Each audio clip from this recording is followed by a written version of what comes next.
सपना, जिंदगी में हर कोई समझे हम सफर मुझे अपना, अपना बस अपना।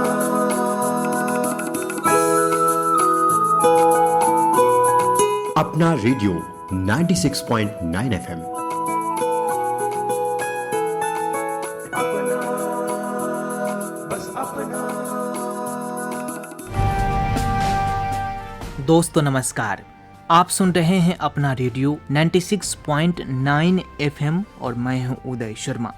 श्रोताओं, आज हम सभी भारतवासी मना रहे हैं अपना 79वां स्वतंत्रता दिवस। आज के इस दिन यानी 15 अगस्त साल 1947 को ब्रिटिश शासन से भारत को आज़ादी मिली थी। यानी हमारा पहला स्वतंत्रता दिवस 15 अगस्त 1947 को था। इस साल यानी 2025 में भारत अपना 79वां स्वतंत्रता दिवस मना रहा है। तो दोस्तों, स्वतंत्रता दिवस के इस पावन पर्व पर आप सभी श्रोताओं को हार्दिक बधाई। दोस्तों, आज के इस जश्न आज़ादी के खास मौके पर हम आपके लिए लाए हैं विशेष कार्यक्रम हमारे क्रांतिकारी वैज्ञानिक। दोस्तों, वैसे तो विज्ञान का जन्म ही क्रांति और मुक्ति के लिए हुआ है। विज्ञान के माध्यम से वैज्ञानिक समुदाय नित्य प्रतिदिन नए नए आविष्कार, शोध एवं निर्माण के दम पर मानव जाति को सुखी जीवन, बेहतर जीवन देने का प्रयास करता है। और दोस्तों, यह भी सच्चाई है कि विज्ञान और वैज्ञानिक किसी एक देश, प्रांत या किसी खास क्षेत्र का नहीं होता। वो तो समूल मानव जाति के होते हैं, पूरी मानव जाति के कल्याण के लिए कार्य करते रहते हैं। लेकिन दोस्तों, यह भी एक सच्चाई है कि हर वैज्ञानिक की अपनी एक मातृभूमि होती है, उसका अपना एक देश होता है जहां वो जन्म लेता है। स्वाभाविक है, हर व्यक्ति की तरह एक वैज्ञानिक के अंदर भी अपने देश, अपने लोगों के प्रति खास लगाव होता है, अपनी मातृभूमि के प्रति अगाध श्रद्धा भी रखते हैं और इसी देशभक्ति की भावना से ओतप्रोत होकर वो अपने आविष्कारों के माध्यम से अपने देश का नाम रोशन करते हैं, अपने देश को स्वावलंबी बनाते हैं, सशक्त बनाते हैं। दोस्तों, हमारे देश के वैज्ञानिकों ने भी अपने इस प्यारे से देश को सशक्त बनाने, आत्मनिर्भर बनाने में अथक परिश्रम किए हैं। आज हम चांद के दक्षिणी ध्रुव पर पहुंचने वाले प्रथम देश हैं। आज हमारा देश विज्ञान और वैज्ञानिक उपलब्धियों के मामले में अग्रिम पंक्ति में खड़ा है और पूरी दुनिया भारत के विज्ञान और वैज्ञानिक उपलब्धियों को सलाम करता है। लेकिन दोस्तों, वो भी समय था जब एक वक्त भारत अंग्रेजों का गुलाम था। उस समय हमें हर रूप से अंग्रेजों ने पंगु बना दिया था। जब हमारे देश पर अंग्रेजों की हुकूमत थी, आर्थिक, राजनीतिक और बौद्धिक रूप से हमें परतंत्र बनाकर रखा हुआ था, तब देश के कुछ वैज्ञानिकों ने अपनी वैज्ञानिक चेतना, वैज्ञानिक खोज और आविष्कार के दम पर क्रांति की ज्योति जलाने का काम किया। भारत के लोगों में स्वावलंबन के भाव भरे। हमारे वैज्ञानिकों ने भी भारत के स्वतंत्रता आंदोलन में अपने तरीके से योगदान दिया। ब्रिटिश अधिकारियों ने उनके प्रयासों और योगदानों को कम करने के लिए हर संभव उपाय किए। उन्हें अपनी प्रयोगशालाएं बनाने और अपने स्वयं के उपकरण विकसित करने की चुनौती दी गई। लेकिन दोस्तों, हमारे वैज्ञानिकों ने बहादुरी से ब्रिटिश शासन के तिरस्कार का सामना किया और उस बुनियादी ढांचे का विकास किया जिस पर देश ने आजादी के बाद अपना रास्ता खुद बनाया। भारत की वैज्ञानिक विरासत सदियों पुरानी है। लेकिन दोस्तों, आज हम देश में जो वैज्ञानिक संस्थान देखते हैं, उसकी नींव हमारे वैज्ञानिकों ने अंग्रेजों से लड़कर रखी थी। ऐसे वैज्ञानिकों की सूची बहुत लंबी है। लेकिन दोस्तों, आज के इस खास मौके पर हम आपको प्रमुख 4 प्रारंभिक वैज्ञानिकों के बारे में बताने जा रहे हैं, जिन्होंने देश में स्वदेशी विज्ञान की नींव रखी और देश को स्वावलंबी बनाया, आत्मनिर्भर बनाया। आज के इस सुअवसर पर हम अपने इन क्रांतिकारी वैज्ञानिकों को याद करेंगे, जिनके ज्ञान विज्ञान से भारत में ज्ञान की ज्योति जल उठी, स्वतंत्रता की ज्वाला धधक उठी। दोस्तों, परतंत्रता के समय भारतीय वैज्ञानिकों ने भूवैज्ञानिक सर्वेक्षण, वनस्पति सर्वेक्षण, प्राणी सर्वेक्षण, पुरातत्व सर्वेक्षण और भारतीय सर्वेक्षण में काम करने वाले कई भारतीयों ने वैज्ञानिक अनुसंधान पर काम किया और बहुमूल्य योगदान दिया। उनके शोध इंग्लैंड की पत्रिकाओं में प्रकाशित हुए। भारत से प्राप्त ज्ञान का उपयोग इंग्लैंड में विज्ञान की उन्नति के लिए किया गया। हालांकि दोस्तों, इस वैज्ञानिक प्रगति का उपयोग भारत के लाभ के लिए नहीं किया गया था, क्योंकि अंग्रेज नहीं चाहते थे कि भारतीय भारत में कोई शोध करे, इसलिए उनकी उपलब्धियों को कभी स्वीकृति नहीं दी गई, यानी भारत के वैज्ञानिक अपने ही लोगों को फायदा नहीं पहुंचा पा रहे थे। लेकिन दोस्तों, भारत के वैज्ञानिकों की उपलब्धियों ने इंग्लैंड में संदेश दे दिया था कि भारत ज्ञान विज्ञान के दुनिया में आगे है और वहां पर अब वैज्ञानिक चेतना का आगाज हो चुका है। तो आइए दोस्तों, हम उन महान वैज्ञानिकों के बारे में आपको बताते हैं जिनकी वैज्ञानिक उपलब्धियों के दम पर अंग्रेजी हुकूमत हिल गई थी। महेंद्र लाल सरकार। दोस्तों, महेंद्र लाल सरकार का जन्म 1833 में कोलकाता के एक गरीब परिवार में हुआ था। वह पढ़ाई में होशियार थे और 1835 में उन्होंने कलकत्ता के मेडिकल कॉलेज में पढ़ाई की। अंग्रेजी व्याख्याताओं की अनुपस्थिति में उनके सहपाठी उन्हें पढ़ाने के लिए कहते थे। उन्होंने एमडी की पढ़ाई पूरी की और डॉक्टरी करने लगे। साल 1863 में कलकत्ता में ब्रिटिश मेडिकल एसोसिएशन की एक शाखा खोली गई और महेंद्र लाल सरकार को एसोसिएशन का महासचिव बनाया गया। उस समय भारत में होम्योपैथी पहले से ही प्रचलित थी, लेकिन दोस्तों अंग्रेजों ने इसकी उपेक्षा की थी। जब महेंद्र लाल सरकार अपने एक मरीज को ठीक नहीं कर पाए, लेकिन वह रोगी होम्योपैथी से ठीक हो गया, तो वह उपचार की इस पद्धति के बारे में और जानने के लिए उत्सुक हो गए। उन्होंने वैज्ञानिक रूप से होम्योपैथी का अध्ययन शुरू किया और साल 1867 में BMA की बैठक में अपना अध्ययन प्रस्तुत किया। लेकिन दोस्तों, होम्योपैथी की उनकी प्रशंसा से अंग्रेज विचलित हो गए और नतीजतन उन्हें एसोसिएशन से निष्कासित कर दिया गया। अधिकारियों ने उनका कामकाज रोकने की पूरी कोशिश की और इससे उनकी प्रैक्टिस भी प्रभावित हुई। इस घटनाक्रम से उन्हें गहरा दुख हुआ। लगभग 1 साल तक उनका क्लिनिक बंद रहा। BMA की पत्रिका ने उनके लेख प्रकाशित करना बंद कर दिया। इससे उनके भीतर एक तरह का मंथन शुरू हो गया और फलस्वरूप 1868 में उन्होंने भारत की पहली वैज्ञानिक शोधक पत्रिका the Calcutta journal of medicine की शुरुआत की। उन्होंने चरक संहिता के विशेष उल्लेख के साथ इसकी शुरुआत की, जिसमें महर्षि चरक कहते हैं, केवल वही दवा सही है जो बीमारी को दूर कर सकती है, वही सच्चा चिकित्सक है जो स्वास्थ्य को बहाल कर सकता है। महेंद्र लाल सरकार ने 1876 में Indian association for the cultivation of science की स्थापना की, जिसका उद्देश्य भारतीयों को अपने सभी विषयों में विज्ञान का विकास करने में सक्षम बनाना था। उन्होंने 61,000 रुपए के संग्रह के साथ अनुरोध किया कि ISCS का काम सरकार की सहायता के बिना अपने प्रयासों से किया जाना चाहिए। IASC ने केवल कुछ वर्षों में सामान्य भौतिकी, रसायन विज्ञान, खगोल विज्ञान, वनस्पति विज्ञान, प्राणी विज्ञान, शरीर विज्ञान और भूविज्ञान में 7 खंड स्थापित किए। साल 1914 में भारतीय विज्ञान कांग्रेस एसोसिएशन की स्थापना एक अन्य प्रमुख मील का पत्थर साबित हुआ। यह देश के विभिन्न भागों में कार्यरत वैज्ञानिकों के लिए एक साझा मंच बना और इस तरह से महेंद्र लाल सरकार ने भारत में विज्ञान और खास तौर पर स्वदेशी विज्ञान को बढ़ावा देना जारी रखा। अब दोस्तों, हम आपको बताएंगे प्रमथनाथ बोस जी के बारे में। प्रमथनाथ बोस एक भूविज्ञानी थे और अधिक व्यापक विज्ञान शिक्षा के अग्रदूतों में से एक थे। साल 1894 में उन्होंने ब्रिटिश शासन के तहत हिंदू सभ्यता का इतिहास लिखा। उन्हें भारतीय भूवैज्ञानिक सर्वेक्षण में एक वैज्ञानिक के रूप में नियुक्त किया गया था। वह इस संगठन में यह नौकरी पाने वाले पहले भारतीय थे। उन्होंने लंदन विश्वविद्यालय से विज्ञान में स्नातक की उपाधि प्राप्त की थी और 1878 में रॉयल स्कूल ऑफ माइंस से पास आउट हुए थे।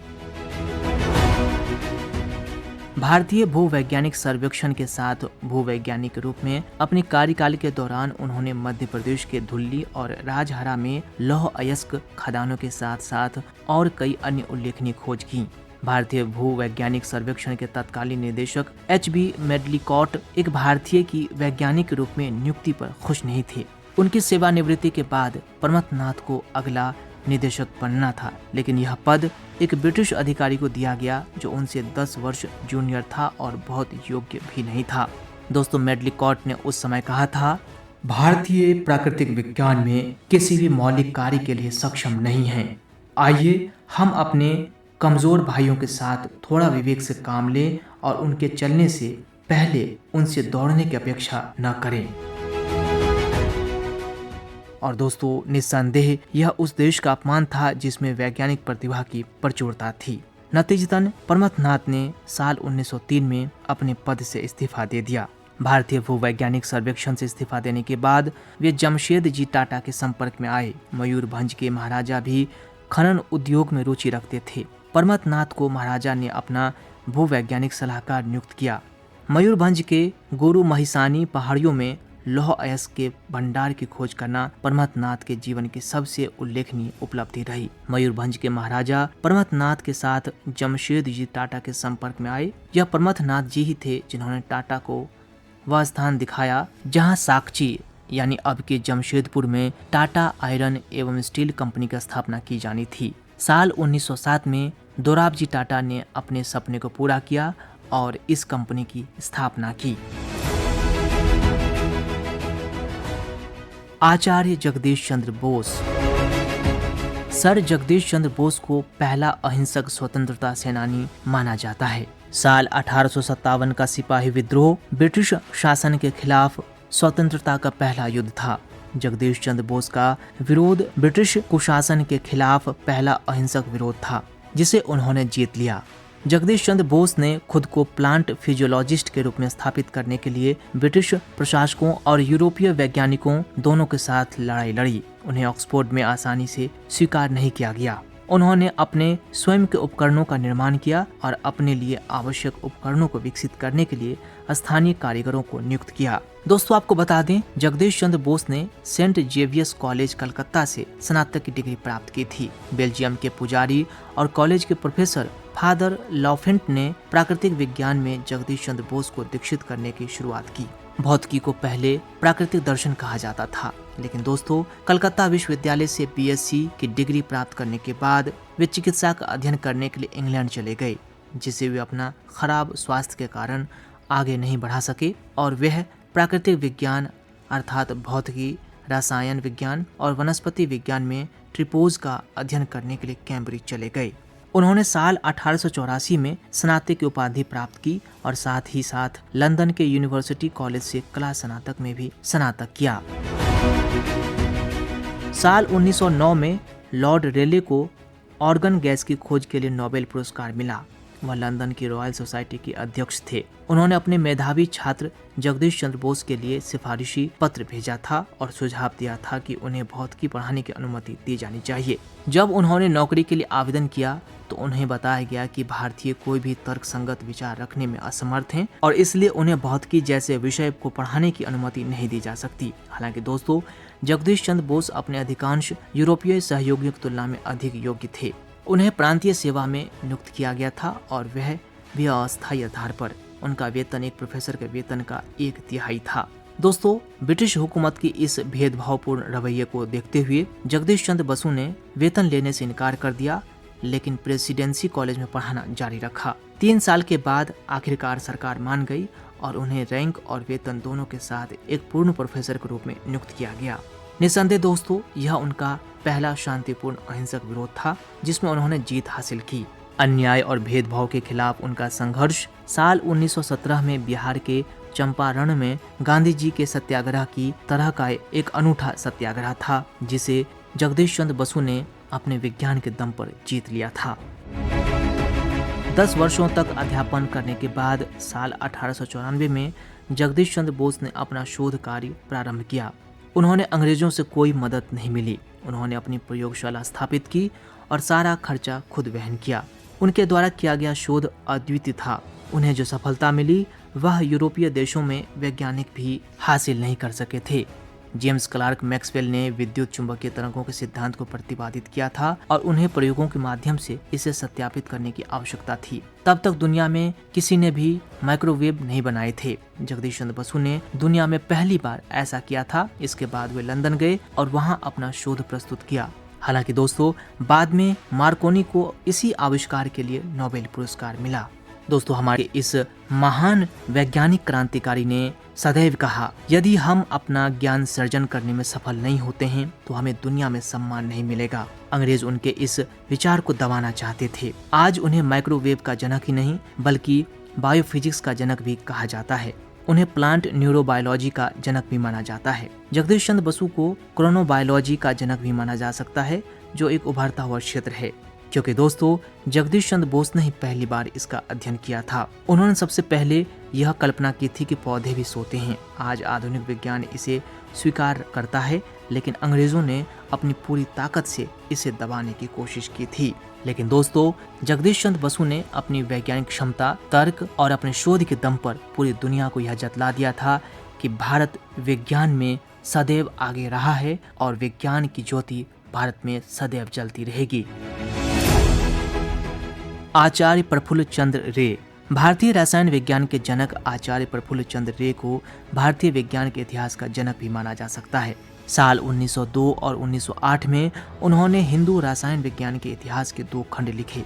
इन खंडों का मुख्य उद्देश्य यह दिखाना था कि आधुनिक काल से मध्यकालीन और प्राचीन काल तक रासायनिक विज्ञान में निरंतर वैज्ञानिक परंपरा भारत में चलती आ रही है। उन्होंने Bengal chemical and pharmaceutical limited की भी स्थापना की। वह एक महान संस्कृत विद्वान भी थे, जिन्होंने 12वीं और 13वीं शताब्दी के रसायन शास्त्र के ग्रंथों रसेंद्र चिंतामणि और रस प्रकाश सुधाकर का अनुवाद किया था। प्रफुल्ल चंद्र रे ने भारतीय लोगों में आत्मसम्मान बढ़ाने के लिए ये किताबें लिखी। उनका मानना था आत्मनिर्भर हुए बिना कोई भी आत्मसम्मान नहीं पा सकता।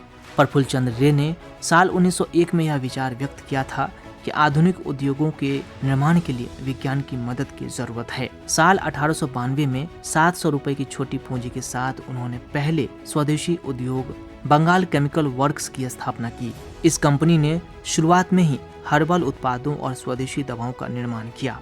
साल 1901 में यह उद्यम एक लिमिटेड कंपनी बन गई, Bengal chemical and pharmaceutical works limited के रूप में उभरा। यह भारत की पहली दवा कंपनी थी जो कि एक भारतीय द्वारा संचालित था। प्रफुल्ल चंद्र रे एक निष्ठावान राष्ट्रवादी थे और अंग्रेजों के दमन के कारण भारतीय समाज की हालत से उन्हें पीड़ा हुई थी। वह क्रांतिकारियों के प्रति सहानुभूति रखते थे और अक्सर उन्हें अपने कारखानों में आश्रय और भोजन प्रदान करते थे। उनके निधन हो जाने के बाद कई क्रांतिकारियों और उनके सहयोगियों ने विस्फोटकों के निर्माण में उनके अप्रत्यक्ष समर्थन और मदद का उल्लेख किया। समकालीन सरकारी रिकॉर्ड में उनका उल्लेख एक वैज्ञानिक की आड़ में क्रांतिकारी के रूप में देखा जाता है। साल 1905 में बंगाल के प्रस्तावित विभाजन के लॉर्ड कर्जन के प्रस्ताव के विरोध में स्वदेशी आंदोलन उठ खड़ा हुआ था। हालांकि दोस्तों प्रफुल्ल चंद्र रे जैसे वैज्ञानिकों ने देश को विज्ञान के क्षेत्र में आत्मनिर्भर और स्वतंत्र बनाने का अभियान पहले ही शुरू कर दिया था। प्रफुल्ल चंद्र रे ने टाटा से मुलाकात की और उन्हें बताया कि इस्पात के उत्पादन के लिए सल्फ्यूरिक एसिड की आवश्यकता होती है। जिस देश ने बड़ी मात्रा में सल्फ्यूरिक एसिड का उत्पादन किया उसका सकल घरेलू उत्पाद बढ़ा था। वह भारत में सल्फ्यूरिक एसिड का उत्पादन करना चाहते थे ताकि उसका सकल घरेलू उत्पाद अधिक हो सके। साल 1901 में प्रफुल्ल चंद्र जी पहली बार गोपाल कृष्ण गोखले के घर महात्मा गांधी से मिले थे। पहली बैठक में प्रफुल्ल चंद्र रे ने मन में गांधी जी के लिए बहुत सम्मान पैदा हुआ।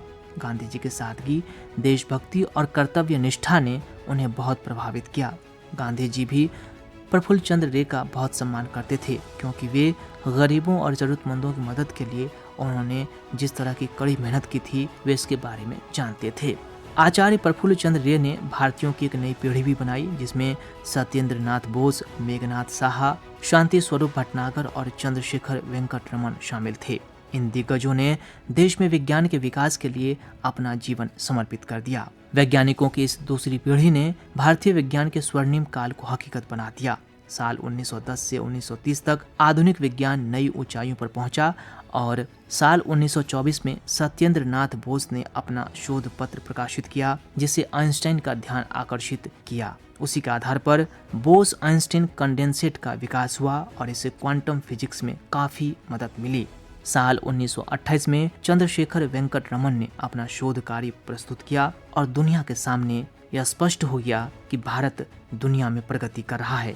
साल 1930 में चंद्रशेखर वेंकट रमन को उनके अपने शोध के लिए नोबेल पुरस्कार प्राप्त हुआ। और दोस्तों इस अवधि को अन्य महान वैज्ञानिकों जैसे श्रीनिवास रामानुजन, मेघनाथ साहा, शिशिर कुमार मित्रा और अन्य वैज्ञानिकों के लिए भी याद किया जाता है।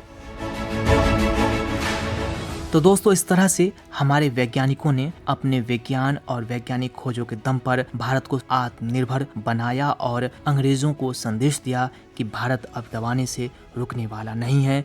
भारत विज्ञान, ज्ञान और आर्थिक रूप से बेहतरी की ओर अग्रसर है।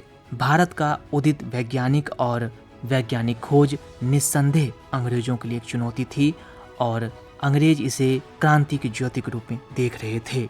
आज के इस महान दिवस पर यानी अपने 79वां स्वतंत्रता दिवस पर हम अपने इन सभी क्रांतिकारी वैज्ञानिकों को नमन करते हैं जिनके ज्ञान विज्ञान के दम पर भारत में ज्ञान की ज्योति जली और भारत स्वावलंब भारत की तरफ आगे बढ़ा और आज भारत निस्संदेह एक विकसित राष्ट्र की ओर अग्रसर है। इसमें इन क्रांतिकारी वैज्ञानिकों का महत्वपूर्ण योगदान है। तो दोस्तों, हमारा विज्ञान हमारा ज्ञान यूं ही आगे बढ़ता रहे, हमारे वैज्ञानिक नित निरंतर आगे बढ़ते रहे, तरक्की करता रहे और भारत एक विकसित राष्ट्र के रूप में स्थापित हो। इसी उम्मीद के साथ दोस्तों, अब इस खास कार्यक्रम हमारे क्रांतिकारी वैज्ञानिक को अब यहीं करते हैं संपन्न। भारत के स्वतंत्रता आंदोलन में प्रत्यक्ष और परोक्ष रूप से मदद करने वाले अपने महान क्रांतिकारी वैज्ञानिकों को नमन करते हुए अब मुझे यानी अपने रेडियो साथी उदय शर्मा को दीजिए अनुमति। नमस्कार, सुनते रहिए अपना रेडियो 96.9 FM।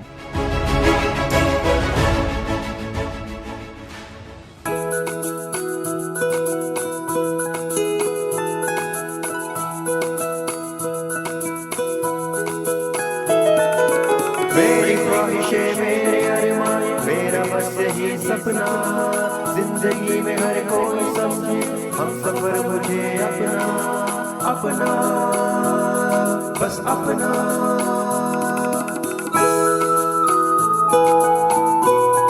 अपना रेडियो 96.9 FM।